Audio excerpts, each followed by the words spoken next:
पवित्र मन रखो, पवित्र मन रखो। ओम शांति। पवित्रता ब्राह्मण जीवन का श्रृंगार है। पवित्रता ब्राह्मण जीवन की रियलिटी है, रॉयलिटी भी है और पर्सनालिटी भी है। ब्राह्मण जन्म मिलते ही बाबा ने सबसे पहले हमें यही महामंत्र दिया कि पवित्र बनो, योगी बनो, क्योंकि इसी आधार से हम नव सृष्टि का सृजन करने वाले हैं। अपनी पवित्रता को गहराई तक कैसे समझें, पूर्ण रीति कैसे धारणा में आए, कैसे अपनी कृति को, वृत्ति को, स्मृति को पावन बनाए। आज की साकार मुरली हमें कुछ विशेष विधियां इसकी सिखा रही है। सुनते हैं बाबा के मधुर महावाक्य। आज है 6 मई 2024। बाबा के महावाक्य हैं, मीठे बच्चे, इस जन्म के पापों से हल्का होने के लिए बाप को सच सच सुनाओ, क्योंकि पाप इस जन्म के भी हैं और पिछले जन्मों के भी हैं। इस जन्म का क्या करना है? सच सच सुना देना है और पिछले जन्मों के विकर्मों को योग अग्नि से समाप्त करो। प्रश्न है, खुदाई खिदमतगार बनने के लिए कौन सी एक चिंता यानी फुरना चाहिए? क्या चाहिए? वैसे तो बाबा हमें सब चिंताओं से मुक्त कर देते हैं, परंतु यदि खुदाई खिदमतगार बनना है तो उसके लिए एक चिंता यानी फुरना चाहिए। कौन सा? उत्तर है, हमें याद की यात्रा में रहकर पावन जरूर बनना है। पावन बनने का फुरना चाहिए ना, एक धुन लग जाए ना, ये करना है नहीं करना है, क्योंकि इसमें अपवित्रता है। जरा भी मन में अपवित्रता ना आए, विकल्प ना आए, ध्यान रखना है। यही मुख्य सब्जेक्ट है। जो बच्चे पावन बनते हैं वही बाप के खिदमतगार बन सकते। बाप अकेला क्या करेगा? इसलिए बच्चों को श्रीमत पर अपने ही योग बल से विश्व को पावन बनाकर पावन राजधानी बनानी है। पहले स्वयं को पावन बनाना है। बहुत इम्पॉर्टेंट, पहले खुद को पावन बनाना है। ओम शांति। यह तो ज़रूर बच्चे समझते हैं। हम बाबा के पास जाते हैं रिफ़्रेश होने के लिए। वहाँ सेंटर्स पर जब जाते हैं तो ऐसे नहीं समझ सकते। तुम बच्चों की बुद्धि में है, बाबा मधुबन में है। बाप की मुरली चलती ही है बच्चों के लिए। बच्चे समझेंगे हम जाते हैं मधुबन में मुरली सुनने। मुरली अक्षर श्री कृष्ण के लिए समझ लिया है ना। यूजुअली शास्त्रों में तो श्री कृष्ण के हाथ में मुरली दिखाते हैं। मुरली का अर्थ कोई और नहीं है। तुम बच्चों को अब अच्छी तरह से समझ आई है ना। वो वाली मुरली नहीं है बांस की, ये मुरली है ज्ञान की मुरली। बाप ने समझाया है और तुम फील करते हो बरोबर। हम बहुत बेसमझ बन पड़े थे। ऐसे कोई भी अपने को समझते नहीं है। ये रियलाइजेशन कि हम बहुत बेसमझ थे और किसी को नहीं होती है। यहाँ जब आते हैं तब निश्चय बुद्धि होते हैं बरोबर। फिर निश्चय होता है अपने को कि बरोबर हम बहुत बेसमझ बन गए थे। तुम सतयुग में कितने समझदार विश्व के मालिक थे। कोई मूर्ख थोड़े ही विश्व के मालिक बन सकते हैं। यह लक्ष्मी नारायण विश्व के मालिक थे। इतने समझदार थे, तब तो भक्ति मार्ग में पूजे जाते हैं, है ना। जड़ चित्र कुछ बोल नहीं सकता। जड़ चित्र तो नहीं बोल सकता ना कुछ, इसलिए पापा कहते हैं जड़ चित्र तो कुछ बोल तो नहीं सकते। शिव बाबा की पूजा करते हैं, वह कुछ बोलते हैं क्या? शिव बाबा एक ही बार आकर बोलते हैं।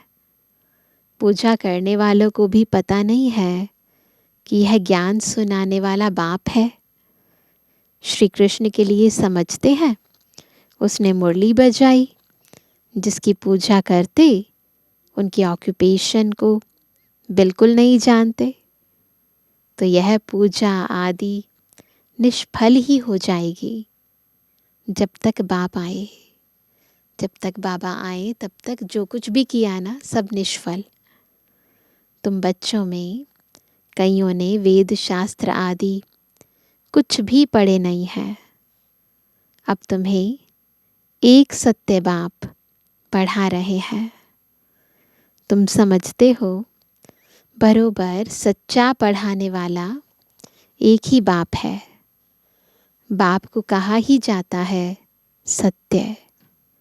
नर से नारायण बनने की सच्ची कथा सुनाते हैं। अर्थ तो ठीक है, सत्य बाप आते हैं। अब नर से नारायण बनना है तो ज़रूर सतयुग स्थापन करेंगे ना। पुरानी दुनिया कलयुग थोड़ी बनेगी। कथा सुनने समय यह कोई को बुद्धि में नहीं होता है कि हम नर से नारायण बनेंगे। अभी तुमको नर से नारायण बनने का राजयोग सिखलाते हैं। जब सत्यनारायण की कथा सुनते हैं, ऐसा कोई लक्ष्य नहीं होता कि मुझे नारायण बनना है या लक्ष्मी बनना है, परंतु अभी बाबा हमें नर से नारायण बनने के लिए ये कथा सुनाते हैं, राजयोग सिखाते हैं। यह भी कोई नई बात नहीं है। कल्प कल्प सुनी है ना ये कथा। बाप कहते हैं मैं कल्प कल्प आकर समझाता हूँ। युगे युगे कैसे आऊँगा, हर युग में तो नहीं आएंगे बाबा। ब्रह्मा का चित्र दिखाकर तुम समझा सकते हो। यह रथ है, यह है बहुत जन्मों के अंत का जन्म पतित। अब यह भी पावन बनते हैं, हम भी बनते हैं। सिवाय योग बल के कोई पावन बन नहीं सकता। विकर्म विनाश हो ना सके। पानी में स्नान करने से कोई पावन नहीं बनते। यह है योग अग्नि। कैसे बनते हैं पावन? योग अग्नि से बनती है आत्मा पावन। पानी होता है आग को बुझाने वाला, आग होती है जलाने वाली। तो पानी कोई आग तो नहीं है ना, जिससे विकर्म विनाश हो। सबसे ज़्यादा गुरु आदि इसने किए हैं। ब्रह्मा बाबा ने शास्त्र भी बहुत पढ़े। इस जन्म में जैसे पंडित था, लेकिन उससे फ़ायदा तो कुछ भी नहीं हुआ। जो कुछ भी किया, आप गुरु किए, शास्त्र पढ़े, फ़ायदा कुछ नहीं हुआ। पुण्य आत्मा तो बनते ही नहीं, पाप ही करते आए। बाप ने समझाया है, जो अपने को बच्चे समझते हैं, जो सच में अपने को बाबा का बच्चा समझते हैं, तो इस जन्म में जो पाप आदि किए हैं, जबकि सम्मुख बाप आया है, तो पाप कर्म बता देने चाहिए, तो हल्का हो जाएगा। अभी तो पहले साकार बाबा थे तो बता देते थे, तो अभी बाबा के कमरे में जाकर या तो बिल्कुल सच्चे दिल से बाबा के सामने बोल दो, नहीं तो लेटर लिखकर लेटर बॉक्स में डाल दो। तो बाबा कहते हैं कि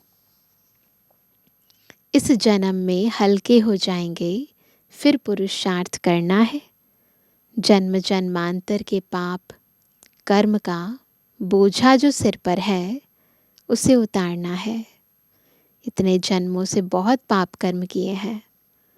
बाप योग की बात समझाते हैं, योग से ही वे कर्म विनाश होंगे। यह बातें तुम अभी सुनते हो।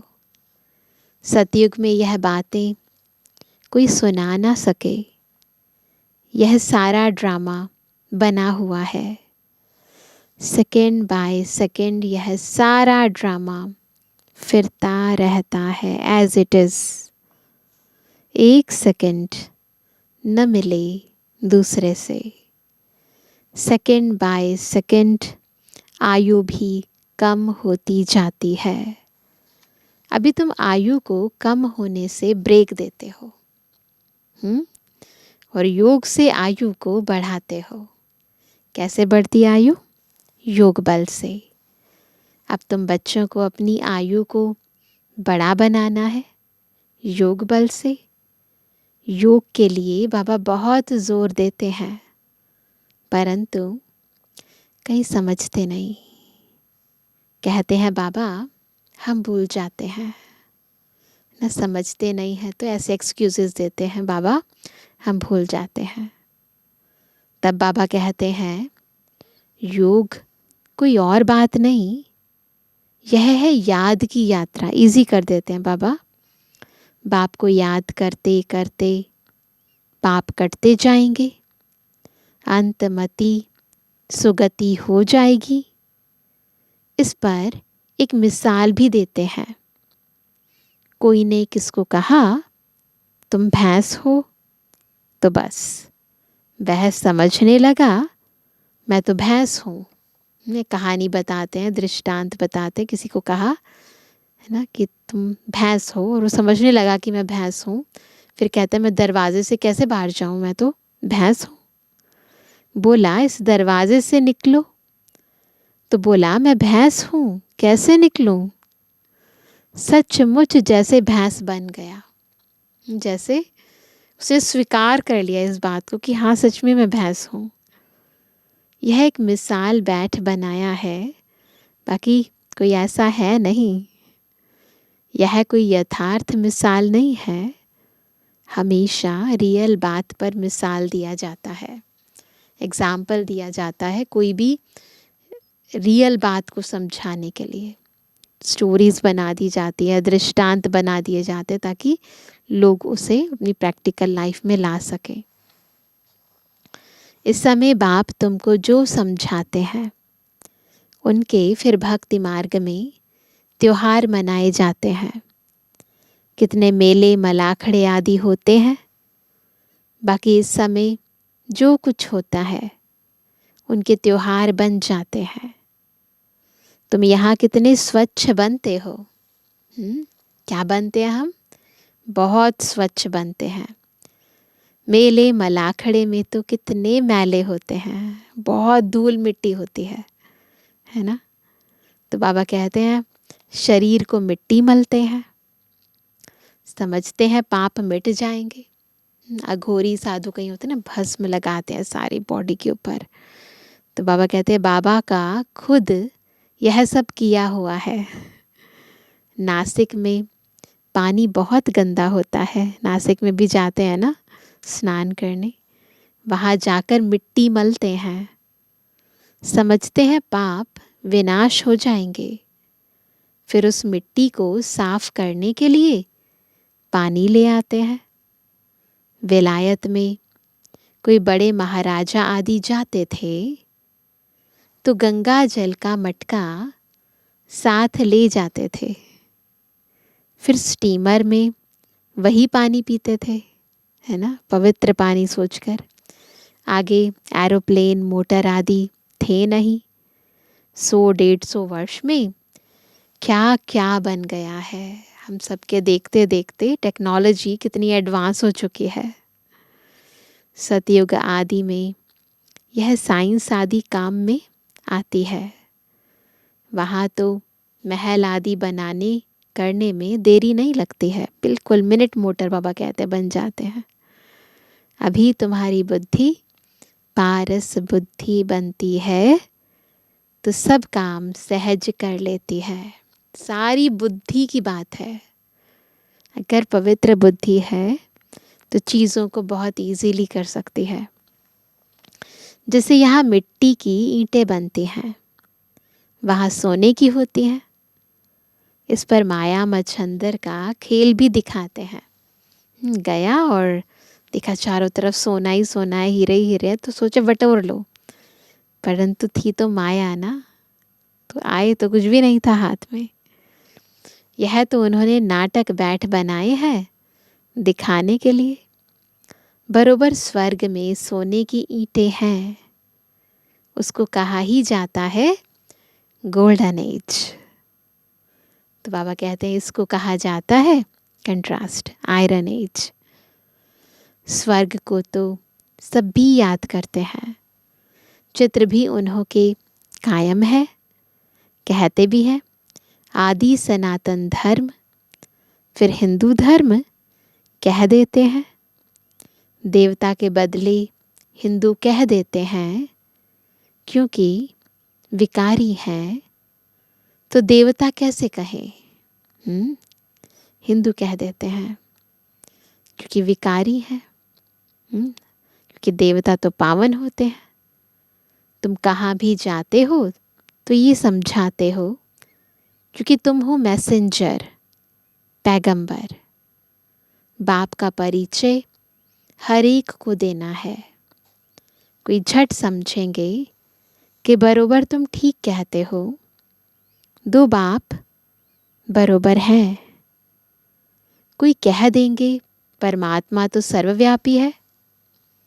तुम समझते हो एक से हद का वर्षा मिलता है, पारलौकिक बाप से बेहद का वर्षा मिलता है। 21 जन्म के लिए यह ज्ञान भी अभी है, वहाँ यह ज्ञान नहीं रहता। संगम पर ही वर्षा मिलता है, जो फिर 21 पीढ़ी जन्म बाय जन्म तुम राज्य करते हो। तुम सारे विश्व के मालिक बनते हो, यह तुमको अभी मालूम पड़ा है। जो पक्के निश्चय बुद्धि हैं उनको कोई संशय उठाने की बात ही नहीं। बेहद के बाप से बेहद का वर्षा मिलता है। शिव बाबा आएंगे तो ज़रूर कुछ वर्षा देते होंगे, इसलिए बाबा कहते हैं यह बैज बहुत अच्छा है, इसे सदा लगा कर रखना है। घर घर में मैसेज देना है, फिर कोई माने या ना माने। विनाश आएगा तो समझेंगे भगवान आया हुआ है। फिर जिन्हों को तुमने मैसेज दिया होगा वे याद करेंगे कि यह सफ़ेद पोश वाले फरिश्ते कौन थे। सूक्ष्म वतन में भी तुम फरिश्ते देखते हो ना, इसलिए बाबा बार बार कहते हैं मैसेज ज़रूर दो।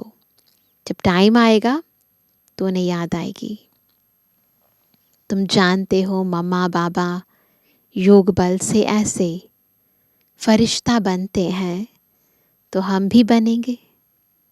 यह सब बातें बाप इसमें प्रवेश कर तुमको समझाते हैं। मम्मा बाबा दादियाँ सब एंजल बन गई, फरिश्ता बन गई, अब हमें भी बनना है ना। तो बाबा कहते हैं डायरेक्ट नॉलेज देते हैं।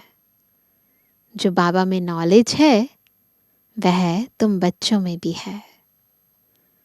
जब ऊपर में जाते हो तो नॉलेज का पार्ट भी पूरा हो जाता है। परम धाम जाते हैं तो फिर नॉलेज देने का पार्ट पूरा। फिर जो पार्ट मिला है वह सुख का पार्ट बजाते हैं और ये नॉलेज भूल जाते हैं। तो तुम बच्चे कहाँ भी जाते हो तो मैसेंजर की निशानी क्या है? मैसेंजर की निशानी यह बैज साथ में ज़रूर चाहिए। भल कोई हंसी करे, कई लोग मजाक उड़ाते हैं, तो भल कोई हंसी करे, इस पर क्या हंसी करेंगे? तुम तो यथार्थ बात सुनाते हो। यह बेहद का बाप है, उनका नाम है शिव बाबा। वह कल्याणकारी है, आकर स्वर्ग की स्थापना करते हैं। यह है पुरुषोत्तम संगम युग। यह सारा ज्ञान तुम बच्चों को मिला है, फिर भूलना क्यों चाहिए? बात तो बिल्कुल सहज है, चलते फिरते बाप और वर्षे को याद करना है। शांति धाम और सुख धाम। तुम बच्चे यहाँ आते हो, मुरली सुन कर जाते हो, फिर सुनानी भी चाहिए। ऐसे नहीं सिर्फ एक ही ब्राह्मणी मुरली चलाए। ब्राह्मणी को आप समान बनाकर तैयार करना चाहिए, तब बहुतों का कल्याण कर सकेंगे। सेवा की वृद्धि करनी है तो वन मैन शो नहीं होना चाहिए। हम सुने, सुनाएं, फिर दूसरों को भी सिखाएं कि कैसे सुनाएं। तो ऐसे ऐसे हैंड्स बढ़ाते रहना चाहिए। तो बाबा कहते हैं, अगर एक ब्राह्मणी कहाँ चली जाती है तो दूसरी क्यों नहीं सेंटर चला सकती है ना। तो बाबा यही चाहते हैं कि केवल एक नहीं निमित्त बने, सब लोग बाबा की सेवा में तत्पर हो जाएं। तो अब इसीलिए कहते हैं कि ब्राह्मणी को आप समान बनाकर तैयार करना चाहिए, तब बहुतों का कल्याण कर सकेंगे। अगर एक ब्राह्मणी कहीं चली जाती है तो दूसरी क्यों नहीं सेंटर चला सकती? क्या धारणा नहीं की है? स्टूडेंट को पढ़ने और पढ़ाने का शौक चाहिए। केवल पढ़ना नहीं है, पढ़ाना भी है। मुरली तो बहुत सहज है, कोई भी धारण कर क्लास करा सकते हैं। यहाँ तो बाप बैठे हैं, मधुबन में तो बाबा बैठे हैं। बाप बच्चों को कहते हैं, कोई भी बात में संशय नहीं होना चाहिए। एक बाप ही है जो सब कुछ जानते हैं। एक ही एम ऑब्जेक्ट है, इसमें कोई प्रश्न आदि पूछने का भी नहीं रहता। बहुत सिंपल नॉलेज है और बाबा हर चीज़ यथार्थ रीति हमें समझा देते हैं, तो कोई क्वेश्चन उत्पन्न नहीं होता है। सुबह को भी बैठ बच्चों को याद की यात्रा में मदद करता हूँ। सारे बेहद के बच्चे याद रहते हैं। तुम सब बच्चों को इस याद की मदद से सारे विश्व को पावन बनाना है। इसमें ही तुम अंगुली देते हो। कैसे? याद से सारे विश्व को पावन बनाना है। तो पावन बनने के लिए हम अपनी अपनी अंगुली देते हैं। पवित्र तो सारी दुनिया को बनाना है ना। तो बाप सभी बच्चों पर नज़र रखते हैं ना। सब शांति धाम में चले जाएं। सबका अटेंशन खिंचवाते हैं बाबा ऊपर की ओर।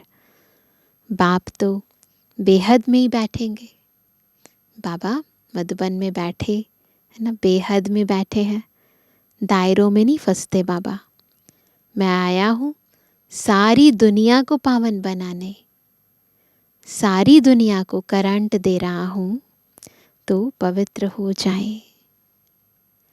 जिनका पूरा योग बल होगा वह समझेंगे बाबा अभी बैठकर याद की यात्रा सिखला रहे हैं, जिससे विश्व में शांति होती है। बच्चे भी याद में रहते हैं तो मदद मिलती है। मददगार बच्चे भी चाहिए ना। खुदाई खिदमतगार निश्चय बुद्धि ही याद करेंगे। तुम्हारी पहली सब्जेक्ट है ही पावन बनने की। First subject, most important subject, बाबा की याद से मुझ आत्मा को पावन बनना है। गोया तुम बच्चे निमित्त बनते हो बाप के साथ। बाबा के साथ हम बच्चे निमित्त बनते हैं सारे विश्व को पावन बनाने के लिए। बाप को बुलाते ही हैं, हे पतित पावन आओ। यही तो कहते हैं ना बाबा को। अब वह अकेला क्या करेगा? इतनी बड़ी दुनिया है, अकेले क्या करेंगे? खिदमतगार चाहिए ना। तुम जानते हो हम विश्व को पवित्र बनाकर फिर सारे विश्व पर राज्य करेंगे। बुद्धि में जब ऐसा निश्चय होगा तब नशा चढ़ेगा। तुम बच्चे जानते हो, हम बाप की श्रीमत से, अपने योग बल से अपने लिए राजधानी स्थापन कर रहे हैं। क्या जानते हैं कि हम बाबा की श्रीमत से, अपने योग बल से अपने लिए राजधानी स्थापन कर रहे हैं। यह नशा चढ़ना चाहिए। यह है रूहानी मत। ये बात कैसी है? रूहानी है। ये सब चीज़ें श्रीमत अनुसार हम अपना राज्य स्थापन कर रहे हैं, ये रूहानी बातें हैं, है ना। इसमें कोई बाहर से कुछ दिखने वाली चीज़ नहीं है। मत भी गुप्त है, लेने वाले भी गुप्त है, धारणा भी गुप्त है ना। और कितना धारण कर रहे हैं और कैसे हम उसे विश्व सेवार्थ यूज़ कर रहे हैं, सब गुप्त है। तो राजधानी भी, स्वराज्य भी हमारा गुप्त है। तो बाबा कहते ये है रूहानी बात। बच्चे समझते हैं, हर कल्प बाबा इस रूहानी बल से हमको विश्व का मालिक बनाते हैं। यह भी समझते हो कि शिव बाबा आकर स्वर्ग की स्थापना करते हैं। अभी सिर पर इस याद की यात्रा का ही फुरना है। धुन लगी है याद की, पुरुषार्थ करना है। धंधा आदि करते भी याद की यात्रा रहे। एवर हेल्दी बनाने के लिए बाप कमाई बड़ी ज़बरदस्त कराते हैं। इस समय सब कुछ भुलाना पड़ता है। हम आत्माएं जा रही हैं, आत्म अभिमानी बनने की प्रैक्टिस कराई जाती है।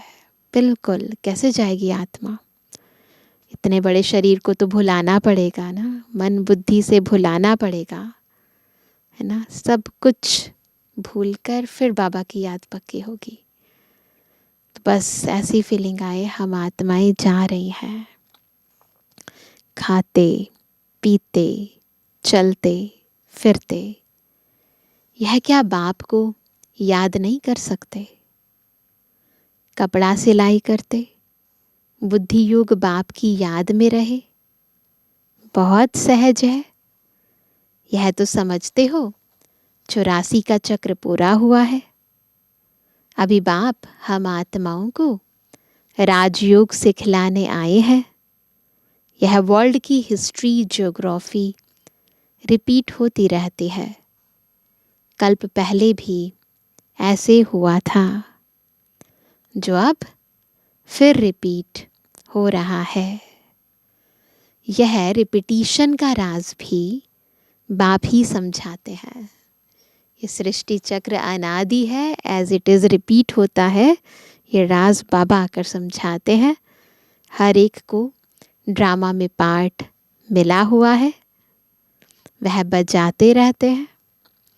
बच्चों को राय दी जाती है कि बाप को याद करो तो सतु प्रधान बनेंगे।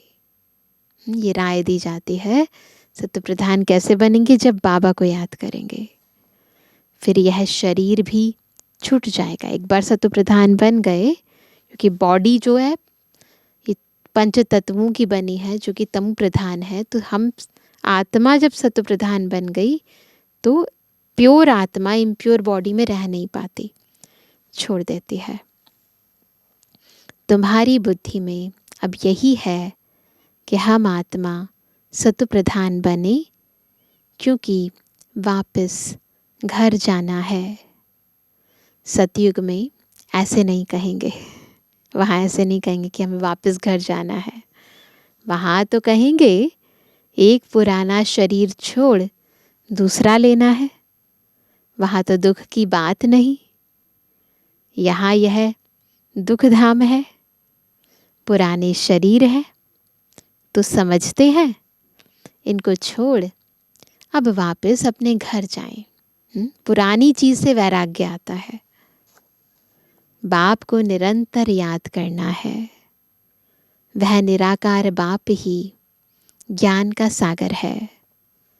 वही आकर सबकी सदगति करते हैं। बाप कहते हैं साधुओं का भी उद्धार करता हूँ ना।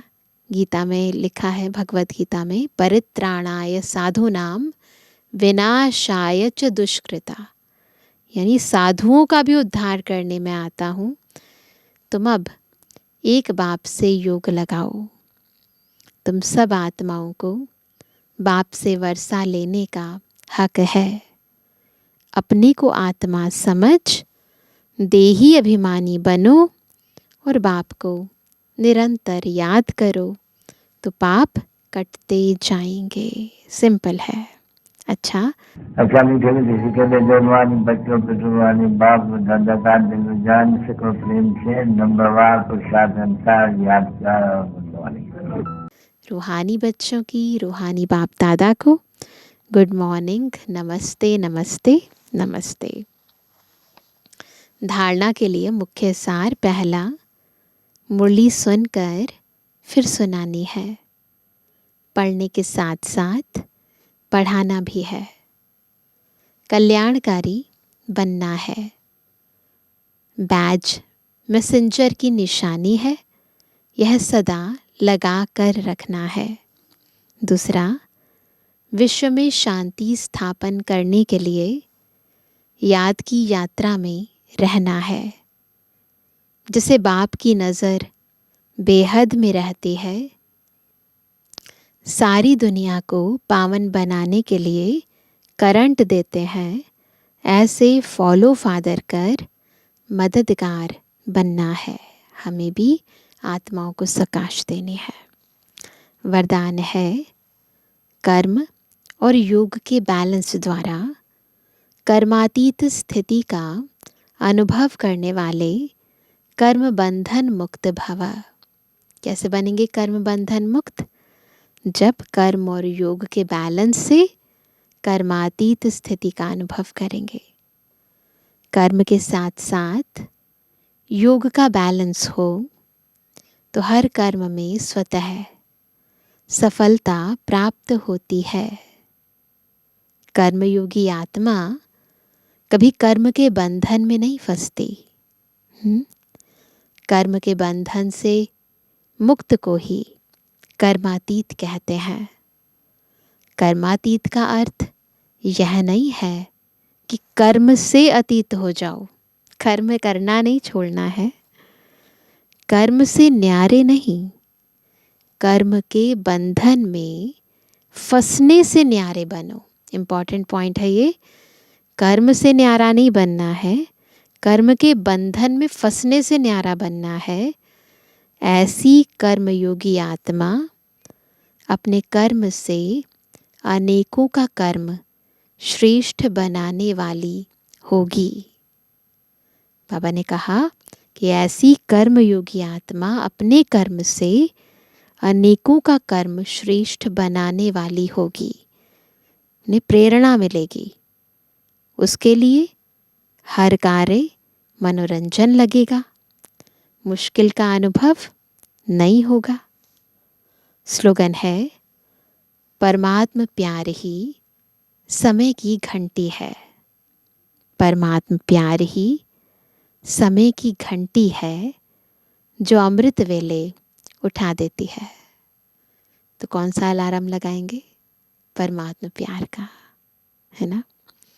तो आज हम विशेष अनुभव करेंगे कि मैं आत्मा पूर्ण रीति देही अभिमानी होकर, कर्मातीत होकर, पवित्र होकर, इस देह को भूलकर अपने घर परम धाम गई की गई।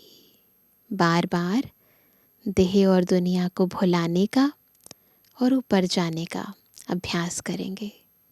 बिल्कुल अपनी ज्योति बिंदु स्वरूप स्थिति में अशरीरी होकर मुझे वापस जाना है। अच्छा, ओम शांति।